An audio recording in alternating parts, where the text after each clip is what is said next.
আবু সাইদ হত্যা মামলার অভিযোগ আমলে নিলেন ট্রাইব্যুনাল। বেরোবির সাবেক ভিসি প্রক্টর সহ ২৬ আসামির বিরুদ্ধে গ্রেফতারি পরোয়ানা।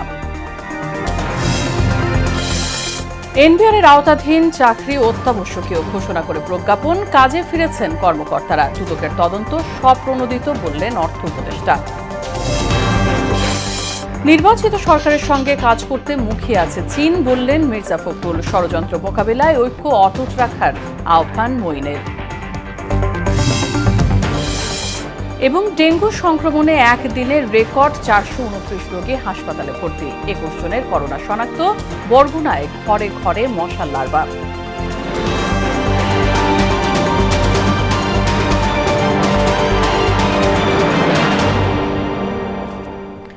আসসালামু আলাইকুম, সবাইকে স্বাগত মোহনা সংবাদে। শুনছিলেন শিরোনাম, পুরো সংবাদের সঙ্গে আছে রাশিদা সুলতানা রিঙ্কু। বিস্তারিত।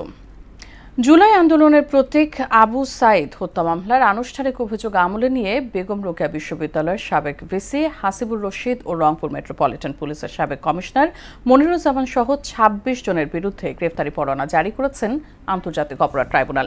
সোমবার দুপুরে আদেশ দেন ট্রাইব্যুনাল ২১০ ট্রাইব্যুনাল ২১০ ট্রাইব্যুনাল ২ জুলাই এই মামলার পরবর্তী শুনানির দিনও নির্ধারণ করেন ট্রাইব্যুনাল। আরও জানাচ্ছেন কাজী পাপ্পু। মৃত্যুর আগে পুলিশের সামনে দুহাত প্রশস্ত করে দাঁড়িয়ে থাকা আবু সাইদের সেই ভাইরাল ভিডিও এবার দেখলেন আন্তর্জাতিক অপরাধ ট্রাইব্যুনাল ২-এর বিচারকরা। তার আগে এই হত্যা মামলার ১০৯ পৃষ্ঠার আনুষ্ঠানিক অভিযোগপত্র আদালতে পড়ে শোনান চিফ প্রসিকিউটর। তুলে ধরেন শেখ হাসিনার ক্ষমতা টিকিয়ে রাখতে ১৬ বছরের গুম, খুন, নির্যাতন ও দমন পীড়নের ঘটনা এবং জুলাই আন্দোলনের প্রেক্ষাপট।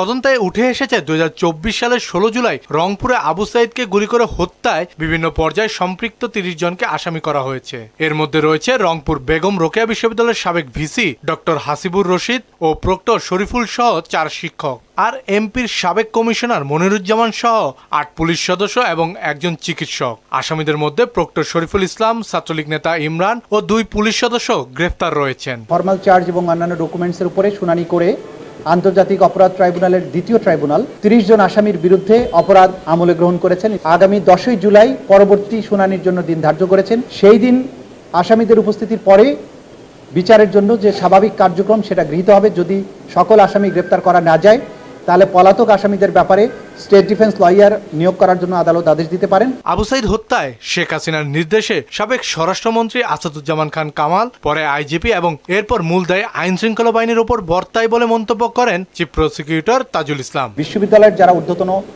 কর্তা ব্যক্তি যারা এই মামলার আসামি তাদেরকেও এই দায়ে দায়ী করা হয়েছে। তবে মূল দায়টা হচ্ছে সরকারের, শেখ হাসিনা থেকে শুরু করে পরবর্তী পুলিশ অফিসারদের। দ্রুততম সময়ের মধ্যে নিষ্পত্তি করা এবং পাশাপাশি ন্যায় বিচারের সকল স্ট্যান্ডার্ড মেইনটেইন করা, এই দুটোকে মেইনটেইন করে আমরা চলছি। আবু সাইদের মামলা সহ এই পর্যন্ত ৩টি মামলার আনুষ্ঠানিক অভিযোগপত্র দাখিল করা হলো। ট্রাইব্যুনাল ২-এ এই প্রথম মামলার বিচার কাজ শুরু হলো।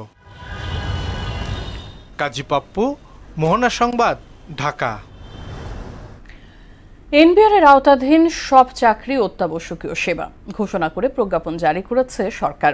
এদিকে আন্দোলন প্রত্যাহারের পর কাজে ফিরেছেন এনবিআর কর্মকর্তা কর্মচারীরা। যদিও এনবিআর সংস্কার ঐক্য পরিষদের সভাপতি তারেক রিকাবদার বলেছেন সরকার কিংবা দুদকের চাপে তারা আন্দোলন থেকে সরে আসেনি।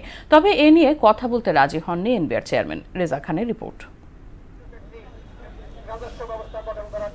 প্রায় ২ মাস ধরে চলা এনবিআরের আন্দোলন যখন কোনোভাবেই দমন করা যাচ্ছিল না, তখন হঠাৎ রোববার আন্দোলনে সম্পৃক্ত ৫ জন সহ ৬ কর্মকর্তার অবৈধ সম্পদ অর্জনের তথ্যানুসন্ধান শুরু করে দুদক। এতেই আন্দোলনের বেলুন চুপসে যায়। কর্মসূচি স্থগিত করার ঘোষণা দেয় এনবিআর সংস্কার ঐক্য পরিষদ। দুদকের অনুসন্ধানে নিজেদের দুর্নীতি প্রকাশ হওয়ার ভয়ে তারা এই আন্দোলন থেকে পিছু হটেছে বলে মনে করছেন সচেতন মানুষ। দুর্নীতি যারা করছে হয়তো তাদের বিরুদ্ধে দুদক ব্যবস্থা নিয়েছে এবং ব্যবস্থা নেওয়ার পরেই তাদের দুর্নীতি প্রকাশ হয়ে যাবে, তার আগে যা নিজেদের কর্মসূচি প্রত্যাহার করে নিচ্ছে যাতে তার সামনে না যায়। তাদেরকে চাপ দিয়ে হলেও যদি আন্দোলনটা স্থগিত করা যায় আমার দেশের জন্য ভালো, আমাদের জন্য ভালো, আমরা যা গ্রাহক তাদের সবার জন্যই ভালো। দুদক এটা ভালো একটা স্টেপ নিয়েছে হয়তো, এছাড়া তাদের কোনো উপায় ছিল না হয়তো। দুদকের এটা নিয়মিত প্রক্রিয়া হ্যাঁ, প্রক্রিয়ার অংশ হিসেবে এখন যেহেতু একটু লাইমলাইটে আছে এনবিআর, সেজন্য তারা চাচ্ছে যে হ্যাঁ ওকে আমরা কাজ করতেছি, ঠিক আছে। যদিও এনবিআর সংস্কার ঐক্য পরিষদের সভাপতি তারেক রিকাবদার জানান, দুদকের চাপে আন্দোলন স্থগিত করেননি তারা। দুদকে তলব করার পরেই আন্দোলন প্রত্যাহার করা হয়নি। আপনারা দেখেছেন, এখানে তো চাপের বিষয় না, আমরা এই বিষয়টা জেনেছি আমরা পরে। আপনারা দেখছেন আমাদের উপর দিয়ে কত বড় ঝড় গেছে।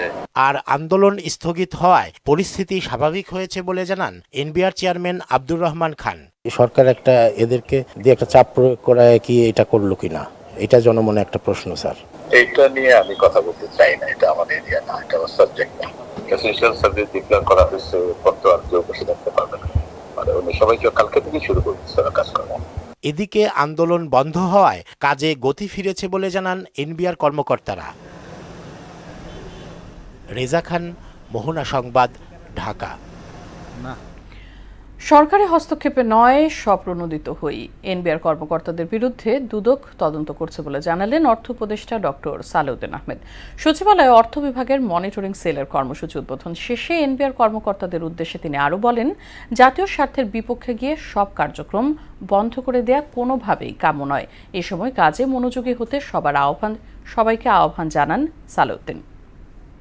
দুদক সম্পর্কে আমি কোনো উত্তর দেব না, ওদের আলাদা টার্মস অফ রেফারেন্স আছে। এটা কিন্তু কোনো ক্রমেই কিন্তু গ্রহণযোগ্য না। এটা সরকারের সাথে এটা ইস্যু থাকতে পারে, কিন্তু একটা জাতীয় স্বার্থে একদম বন্ধ করে দেয় একটা সার্ভিস, এটা কোনো যুক্তিতে গ্রহণযোগ্য। এখন আপনারা ভালো করে কাজ করেন, কোনো রকম আমরা যেটা ইংরেজি বলি ফেভার অর ফিয়ার, ভয় এবং কোনো ইসে ছাড়া।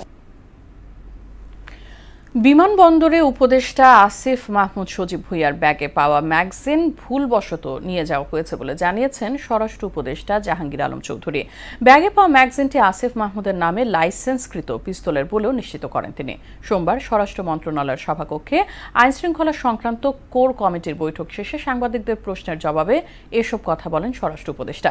বিমানবন্দরে কেউ কেউ প্রিভিলেজ পেলেও আগামীতে আইন সবার জন্য সমান, এটি নিশ্চিত করা হবে বলেও জানান উপদেষ্টা জাহাঙ্গীর আলম চৌধুরী।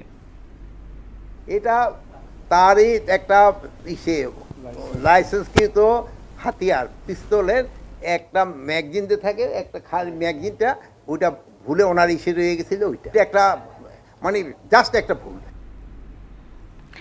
নির্বাচিত সরকারের সঙ্গে কাজ করতে চীন মুখিয়ে রয়েছে বলে জানালেন বিএনপি মহাসচিব মির্জা ফখরুল ইসলাম আলমগীর। আর চারদিকে ষড়যন্ত্র চলছে মন্তব্য করে নিজেদের ঐক্য অটুট রাখার তাগিদ দিলেন দলের জাতীয় স্থায়ী কমিটির সদস্য ডক্টর আব্দুল মঈন খান। এ সময় বিএনপিকে ধমক দিয়ে নির্বাচন ব্যাহত করা যাবে না বলে মন্তব্য করেন দলের চেয়ারপারসনের উপদেষ্টা জয়নুল আবদিন ফারুক। রাজধানীতে আলাদা অনুষ্ঠানে এসব কথা বলেন তারা। তানজিদ ভুঁইয়ার প্রতিবেদন। গুলশানে বিএনপি চেয়ারপারসনের কার্যালয়ে সম্প্রতি চীন সফর প্রসঙ্গে জরুরি সংবাদ সম্মেলনে কথা বলেন দলের মহাসচিব মির্জা ফখরুল ইসলাম আলমগীর। এক চীন নীতির প্রতি আমাদের দলীয় অবস্থান রোহিঙ্গা প্রত্যাবাসন ও ঋণ পরিশোধের সময়সীমা বাড়ানোর বিষয়ে চীনের সহযোগিতা চাওয়া হয়েছে বলে জানান তিনি। তিস্তা প্রোগ্রাম নিয়ে আমরা আলোচনা করেছি, তাদের যে প্রস্তাব যদি তারা দেয় সে বিষয়টা আমরা ভবিষ্যতে যদি আমরা কখনো সরকার পরিচালনার দায়িত্বে আসি তাহলে সেটা আমরা অত্যন্ত ইতিবাচকভাবেই দেখব। অত্যন্ত আগ্রহের সঙ্গে এবং ঐকান্তিকতার সঙ্গে তারা এই বিষয়টির উপরে কাজ করছেন। মিয়ানমার গভর্নমেন্টকে তারা রাজি করার চেষ্টা করছেন যে খুব দ্রুত এই এক্সপেক্টেশনটা খাওয়ার জন্য। এদিকে কাকরাইলে ডিপ্লোমা ইঞ্জিনিয়ার্স ইনস্টিটিউশনে জাতীয়তাবাদী উলামা দলের সভায় যোগ দেন দলের স্থায়ী কমিটির সদস্য ডক্টর আব্দুল মঈন খান। এ সময় ইউনুস তারেক বৈঠক জাতির মনে আশার সঞ্চার করেছে বলে মন্তব্য করেন দলের কেন্দ্রীয় নেতারা। আজকে যদি পিয়ার পদ্ধতির কোন এই ধরনের কথাবার্তার মাধ্যমে কেউ সুযোগ পায়, সেখানে ফ্যাসিস্ট সেই সুযোগটা সর্বপ্রথম পাবে। এই সুযোগ বাংলাদেশের মানুষ দিতে চায় না। এটা শুধু মুগ্ধ খোকনের রক্তের বিনিময়ে অর্জিত যে সংগ্রামকে তারেক রহমান বিদেশ থেকে সমর্থন দিয়ে বাংলাদেশে জুলাই আগস্ট বিপ্লব সংগঠিত করেছে, তার 16 বছর আগ থেকে এই বিএনপির নেতাকর্মীরা রাজপথে থেকে আন্দোলনের সূচনা করেছে। এতে প্রধান অতিথির বক্তব্যে দ্রুত নির্বাচনী রোডম্যাপ ঘোষণার দাবি জানান মঈন খান। আজকে অনেকে বাংলাদেশের মালিক হয়ে গিয়েছে এমন একটা ভাব দেখতে পাচ্ছি। বিএনপির 50 লক্ষ নেতা কর্মীকে আসামি করে সেই 1 লক্ষ মামলায় আসামি করে তাদের পেছনে পুলিশ লেলিয়ে দেওয়া হয়েছে। আগামী দিনে দেশ গঠনে নানা চ্যালেঞ্জ রয়েছে উল্লেখ করে নিজেদের ঐক্য ধরে রাখার আহ্বান জানান তিনি। গণমানুষের যে প্রতিবাদ তার চূড়ান্ত পর্যায়ে সৃষ্টি হয়েছিল 2024-এর জুলাই এবং আগস্ট। তানজিদ ভুইয়া, মোহনা সংবাদ, ঢাকা। দেশে ডেঙ্গুতে আক্রান্ত হয়ে 24 ঘন্টায় 429 জন হাসপাতালে ভর্তি হয়েছেন। আক্রান্তের এই সংখ্যা চলতি বছরে একদিনে এখন পর্যন্ত সর্বোচ্চ। তবে এ সময় ডেঙ্গুতে নতুন করে কারো মৃত্যু হয়নি। সোমবার স্বাস্থ্য অধিদপ্তরের হেলথ এমার্জেন্সি অপারেশন সেন্টার ও কন্ট্রোল রুমের এক সংবাদ বিজ্ঞপ্তিতে এই তথ্য জানানো হয়। এদিকে গত 24 ঘন্টায় আরও 21 জন করোনা ভাইরাস শনাক্ত হয়েছে। 384 জনের নমুনা পরীক্ষা করে তাদের শরীরে করোনা শনাক্ত করা হয়। তবে এ সময়ের মধ্যে ভাইরাসটিতে আক্রান্ত হয়ে নতুন কারোর মৃত্যু হয়নি। এদিকে ডেঙ্গুর হটস্পট বরগুনায় ঘরে ঘরে মিলছে এডিস মশার লার্ভা। জমে থাকা পানি ও সংরক্ষণ করা বৃষ্টির পানিতে সৃষ্টি হচ্ছে এডিসের লার্ভা। বিশেষজ্ঞরা বলছেন, সচেতন না হলে শুধুমাত্র মশা নিধন করে ডেঙ্গু নিয়ন্ত্রণ শুধু কঠিনই নয়, পুরোপুরি অসম্ভব। আর জেলা স্বাস্থ্য প্রশাসন বলছে, বাড়িতে এডিসের লার্ভা পেলে তাদের বিরুদ্ধে আইনি ব্যবস্থা নেওয়া হবে। সাগর আকনের প্রতিবেদন জানাচ্ছেন তাসিন তারিন। আইইডিসিআর এর তথ্য বলছে, চলতি বছর দেশে শনাক্ত ৯,৪৮৪ জন ডেঙ্গু রোগীর মধ্যে বরগুনায় শনাক্ত হয়েছে ২,৮৫৫ জন। দেশে মোট মারা গেছেন ৪১ জন, যার মধ্যে বরগুনায় ২৫ জন। এর মধ্যে বরগুনাকে ডেঙ্গুর হটস্পট ঘোষণা করেছে স্বাস্থ্য মন্ত্রণালয়। ডেঙ্গুর প্রকোপ বাড়ার কারণ অনুসন্ধানে দেখা যায়, সুপেয় পানির সংকট কাটাতে বরগুনা সদর ও পাথরঘাটা উপজেলায় ঘরে ঘরে সংরক্ষণ করা হয়েছে বৃষ্টির পানি। আর এইসব পানিতে তৈরি হয়েছে এডিস মশার লার্ভা। বরগুনা ও পাথরঘাটার পৌর কর্তৃপক্ষ ডেঙ্গু নিধনে কার্যকরী কোনো পদক্ষেপ না নেয়ায় ক্ষোভ প্রকাশ করেছেন স্থানীয়রা। গ্রামাঞ্চলে আসলে ডেঙ্গু নিধনে বা ডেঙ্গুর বিস্তার রোধে এখন পর্যন্ত কার্যকরী ভূমিকা রাখা হয় না। সচেতনতা না থাকার কারণে মানুষজন ডেঙ্গুতে আক্রান্ত হচ্ছে। এদিকে এডিসের লার্ভা নিধনে পৌর কর্তৃপক্ষ কিংবা স্বাস্থ্য বিভাগের দৃশ্যমান কোনো কর্মসূচি না থাকলেও মাঠে দেখা গেছে বিভিন্ন স্বেচ্ছাসেবী সংগঠনের সদস্যদের। মানুষের বাড়ির পাশে পানি জমে আছে, তার মধ্যে মশার লার্ভা, কিন্তু তারা সেটা জানেই না। বরগুনা জেলাব্যাপী যে পরিষ্কার পরিচ্ছন্নতা অভিযান, এটা আমাদের চলমান আছে। ডেঙ্গুর প্রকোপ বাড়ার কারণ অনুসন্ধান শেষে আইইডিসিআর এর এই কর্মকর্তা বলছেন, সুপেয় পানির সংকট দূর করতে বৃষ্টির পানি সংরক্ষণ করে প্রাণ হারাচ্ছেন এইসব এলাকার বাসিন্দারা। এই লার্ভাগুলোকে এখানকার যারা সাধারণ মানুষ আছেন, জনগণ আছেন, তারা এটাকে পানির পোকা মনে করে সেটাকে খুব একটা গুরুত্ব দিচ্ছেন না, এবং এই পানিটাই কিন্তু তারা দিনের পর দিন এখানে মজুত করে রাখছেন। সিভিল সার্জনের দাবি, নানান সংকটের মধ্যেও সেবা দিয়ে যাচ্ছেন তারা। আমাদের পাথরঘাটা বলেন কিংবা আমতলী অন্যান্য স্বাস্থ্য কমপ্লেক্সগুলোকে নির্দেশনা দেওয়া আছে, তারা তাদের সক্ষমতার সর্বোচ্চটুকু দিয়েই ডেঙ্গি রোগীর চিকিৎসা করবেন। জেলা প্রশাসক বলছেন, পৌর প্রশাসকদের সমন্বয়ে জোরদার করা হবে মশক নিধন কার্যক্রম। পানি সংরক্ষণের সঠিক উপায় অবলম্বন না করলে আনা হবে আইনের আওতায়। কিভাবে এটা রেইনওয়াটার হারভেস্ট করলে এই লার্ভিসেট থেকে উদ্ধার পাওয়া যাবে, সেই বিষয়ে আমরা কিন্তু তাদেরকে যথেষ্ট পরিমাণে সচেতন করার উদ্যোগ নিয়েছি। যদি তারা না শুনে এরপরেও, তাহলে যে আইনগত যে ব্যবস্থা, সেই ব্যবস্থা আমরা ছোটখাটো কিন্তু নিচ্ছি। অবিলম্বে মশক নিধনে কার্যকর পদক্ষেপ দেখতে চান স্থানীয়রা। তাহসিন তারিন, মোহনা সংবাদ। সৃষ্টির শুরু থেকেই ভাইরাসের সঙ্গে লড়াই করেই টিকে আছে মানব সভ্যতা। তবে অনিয়ন্ত্রিত জীবনযাপন ও পরিবেশ দূষণের কারণে অনেক সময় হেরে যায় মানুষ, এমন মত জনস্বাস্থ্য বিশেষজ্ঞদের। চরম ভাবাপন্ন আবহাওয়ার কারণে পুরনো ভাইরাস জেগে ওঠার পাশাপাশি দেখা দিচ্ছে নতুন নতুন সংক্রমণ। এর থেকে বাঁচতে রোগ প্রতিরোধ ক্ষমতা বাড়ানোর পরামর্শ চিকিৎসকদের, কারণ ভাইরাসের নির্দিষ্ট কোনো ওষুধ নেই। আরও জানাচ্ছেন উষা ফেরদৌস। সৃষ্টির শুরু থেকে ভাইরাস নামক বিষের সঙ্গে লড়াই করে টিকে আছে মানব সভ্যতা। শুধু 20 শতকেই গুটি বসন্ত কেড়ে নিয়েছে 30 কোটি প্রাণ। আরেক বিভীষিকার নাম স্প্যানিশ ফ্লু। 1918 সাল থেকে পরবর্তী 1 বছরে এই ভাইরাসের সংক্রমণে মৃত্যু হয়েছে অন্তত 8 কোটি মানুষের। এখন পর্যন্ত ঘাতক ভাইরাসের শীর্ষে ইবোলা। এই ভাইরাসটির সংক্রমণে মৃত্যুহার গড়ে 50% বেশি, কোনো কোনো ক্ষেত্রে যা 90% মতো। H5N1 মৌসুমী ইনফ্লুয়েঞ্জা ভাইরাসটি উচ্চ মারণ ক্ষমতা সম্পন্ন, যার নিজে থেকেই রূপান্তর হওয়ার ক্ষমতা আছে। ভাইরাস তো তার রূপ চেঞ্জ করে কখনো ভয়ঙ্কর হিসেবে আসে, কখনো দুর্বল হয়ে যায়। কারণ এটা দেখা যাচ্ছে যে একদম তো নির্মূল হয়ে যাচ্ছে না, একটা দুটো রোগী পাওয়া যায়। এটা যে আগে ছিল সার্স মার্স ছিল, সেটা কিন্তু ওইটা দেখা যাচ্ছে বিভিন্ন রূপ হয়ে কিন্তু আসছে। প্রতিরোধ ক্ষমতা বাড়িয়ে তোলা, সেটার জন্য আসলে এই যে পুষ্টিকর খাবার খাওয়া, একটু ব্যায়াম করা, একটু বিশুদ্ধ অক্সিজেনটা নেওয়া, বেশি করে গাছ লাগানো। প্রতি বছর বিশ্বের অন্তত 141 দেশে থাবা বসায় ডেঙ্গু।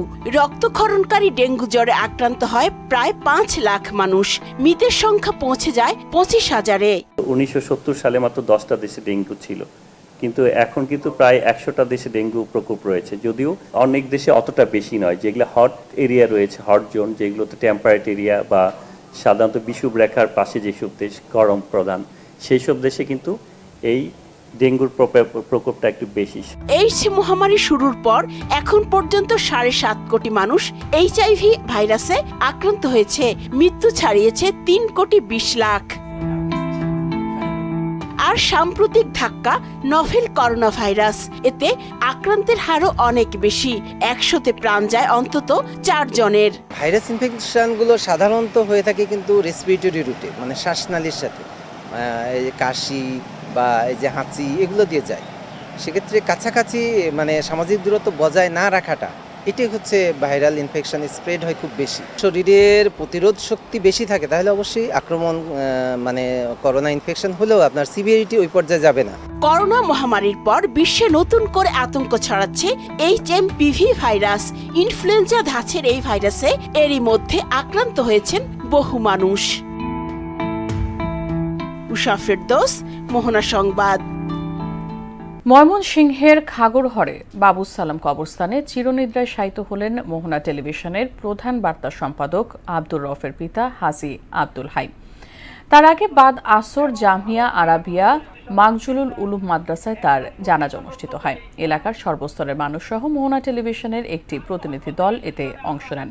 সকাল 8টায় ময়মনসিংহ মেডিকেল কলেজ হাসপাতালে চিকিৎসাধীন অবস্থায় মারা যান তিনি। তার মৃত্যুতে শোক সন্তপ্ত পরিবারের প্রতি সমবেদনা জ্ঞাপনের পাশাপাশি মরহুমের আত্মার মাগফিরাত কামনা করেছে মোহনা পরিবার।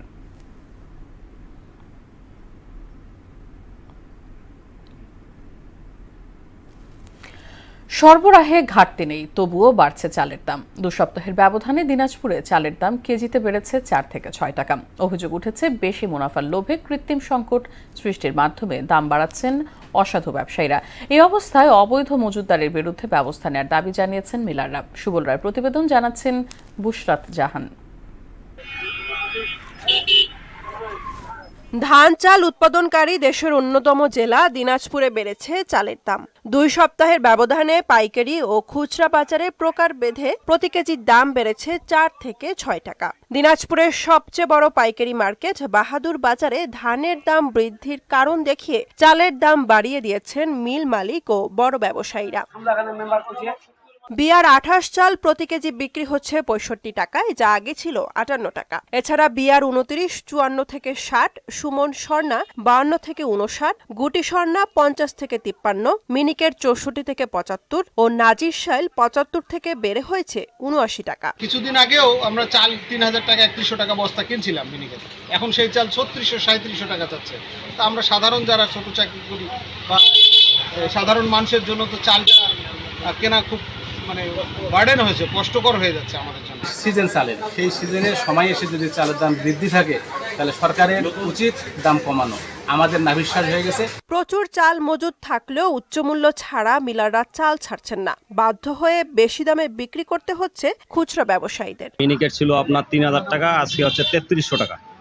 এবার বস্তায় প্রায় 150 থেকে 200 টাকা প্রতি পার প্যাকেটে, বেশি 50 কেজি প্যাকেট। আড়তদার মনে করেন বড় অটোমিল ও কর্পোরেট কোম্পানিগুলো চালের বাজার নিয়ন্ত্রণ করে। সরবরাহটা কম পাওয়ার কারণেই দামটা বেশি, আর হঠাৎ করে আবার ধানের দামও একটু অস্বাভাবিক বেড়ে যাওয়ার কারণে একটু আমাদের কিনতেও সমস্যা হচ্ছে, বেচতেও সমস্যা হচ্ছে। আর মিল মালিকরা জানালেন লাইসেন্সবিহীন ব্যবসায়ীদের কাছে হাজার হাজার মেট্রিক টন ধান চাল মজুত আছে। সরকারিভাবে তাদের বিরুদ্ধে ব্যবস্থা নেওয়ার দাবি এই মিলারের। মার্কেটে ধান পাওয়া যায় না, আমার মিল আছে, আমার কিছু ধান প্রয়োজন, কিনতে হবে, সেই ক্ষেত্রে ধান বেশি দামে কিনতে হয়, আর কিনলে চালের পড়তা একটু বেশি পড়বে, সেভাবে আমাদের মার্কেটে বেচতে হবে, মার্কেট অনুযায়ী তো বেচা কিনা করতে হবে। দিনাজপুরে বছরে 16 লাখ মেট্রিক টন চাল উৎপন্ন হয়। বুশরাত জাহান, মোহনা সংবাদ। দেশের বাইরের খবর। ভারত ও পাকিস্তানে বন্যা পরিস্থিতির অবনতি হয়েছে। পাকিস্তানের খাইবার পাখতুনখোয়া প্রদেশের সোয়াত উপত্যকাতে ভেসে গেছে কয়েক হাজার ঘরবাড়ি। সবকিছু হারিয়ে নিঃস্ব হয়ে পড়েছেন নদী পাড়ের কয়েক হাজার বাসিন্দা। গেল কয়েকদিনে মৃতের সংখ্যা বেড়ে দাঁড়িয়েছে 45 জনে। এদিকে বন্যায় ভারতের হিমাচল প্রদেশেও বেড়েছে মৃত্যুর সংখ্যা। এ পর্যন্ত 34 জনের মৃত্যু হয়েছে দেশটিতে। প্রাথমিক তথ্যমতে দেশটিতে এ পর্যন্ত আর্থিক ক্ষতি হয়েছে 650 কোটি রুপিরও বেশি। ইশতিয়াক হোসেনের ডেস্ক রিপোর্ট। টানা বৃষ্টিতে পাকিস্তানের বন্যা পরিস্থিতির আরও অবনতি হয়েছে। সবচেয়ে বেশি ক্ষতিগ্রস্ত হয়েছে খাইবার পাখতুনখোয়া প্রদেশ। আকস্মিক বন্যায় শুধুমাত্র সোয়াত উপত্যকাতেই ভেসে গেছে কয়েক হাজার ঘরবাড়ি। নিঃস্ব হয়ে পড়েছেন নদীপাড়ের হাজার হাজার বাসিন্দা। গেল কয়েকদিনে বন্যায় মৃতের সংখ্যা বেড়ে দাঁড়িয়েছে 45 জনে। নিখোঁজ রয়েছেন বেশ কয়েকজন। পাঞ্জাব প্রদেশে বন্যার পানির তোরে বাড়ির ছাদ ও দেয়াল ধসে প্রাণ গেছে অনেকের। সিন্ধু ও বেলুচিস্তান প্রদেশেও বেড়েছে হতাহত। আবহাওয়া বিভাগ জানিয়েছে আরও কয়েকদিন অব্যাহত থাকবে ভারী বৃষ্টি। এতে পরিস্থিতির আরও অবনতি হওয়ার সংখ্যা জানিয়েছে দুর্যোগ ব্যবস্থাপনা কর্তৃপক্ষ। এদিকে বন্যা পরিস্থিতির অবনতি হয়েছে ভারতের হিমাচল প্রদেশেও। প্রদেশটিতে এ পর্যন্ত 34 জনের মৃত্যুর খবর পাওয়া গেছে। টানা বর্ষণ ও ভূমিধসে ভেঙে পড়েছে যোগাযোগ ব্যবস্থা, ক্ষতিগ্রস্ত হয়েছে অসংখ্য ঘরবাড়ি ও সরকারি স্থাপনা। সবচেয়ে ভয়াবহ অবস্থা সিমলা, কাংড়া ও সিমোর জেলায়। ওদিকে কিছুটা স্বাভাবিক হতে শুরু করেছে চীনের দক্ষিণ পশ্চিমাঞ্চলীয় গুইঝো প্রদেশের বন্যা পরিস্থিতি। দুলিও নদীতে পানি বেড়ে যাওয়ায় সর্বোচ্চ সতর্কতা জারি থাকলেও রোববার পরিস্থিতি কিছুটা স্বাভাবিক হওয়ায় তা তুলে নিয়েছে কর্তৃপক্ষ। প্রদেশ জুড়ে চলছে পুনর্বাসন প্রক্রিয়া। ইশতিয়াক হোসেন, মোহনা সংবাদ। শেষ করব সংবাদ, তবে যাবার আগে শিরোনামগুলো আরো একবার।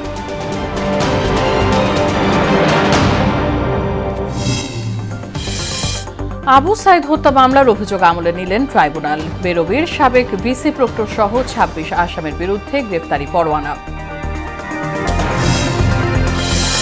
এনবিআর এর আওতাধীন চাকরি অত্যাবশ্যকীয় ঘোষণা করে প্রজ্ঞাপন। কাজে ফিরেছেন কর্মকর্তারা। দুদকের তদন্ত স্বপ্রণোদিত বললেন অর্থ উপদেষ্টা।